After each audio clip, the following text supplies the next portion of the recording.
সন্ধ্যা নামার ঠিক আগ মুহূর্তে আয়েশা বাড়ির পেছনের বাগানে মাটি খুঁড়ছিল। হঠাৎ কোদাল শক্ত কিছুর সাথে লেগে গেল। মাটি সরাতেই সে দেখল একটি পুরনো কাপড়ের পুটলি, তার পাশে কালো সুতা বাঁধা।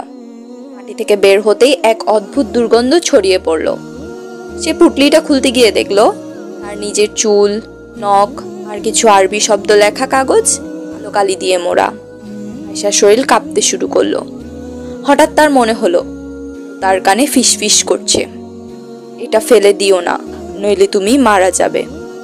সে দ্রুত পুটলিটা হাত থেকে ছুঁড়ে ফেলল। রাসূল সাল্লাল্লাহু আলাইহি ওয়াসাল্লাম বলেছেন, কালো জাদু বাস্তব, কিন্তু আল্লাহর ইচ্ছা ছাড়া সে কোনো ক্ষতি করতে পারবে না। যে ব্যক্তি সকালে ও সন্ধ্যায় আয়াতুল কুরসি ও 3 কুল পড়ে, আল্লাহ তাকে সব শয়তান ও জাদু থেকে রক্ষা করেন।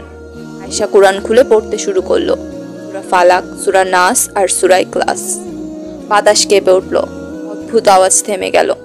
আয়েশা পুটলিটা মাটি চাপা দিয়ে কুরআন তিলাওয়াত করলো এবং হাত তুলে দোয়া করলো, হে আল্লাহ, আমাকে এবং আমার পরিবারকে শয়তানের কুমন্ত্রণা ও জাদু থেকে রক্ষা করুন।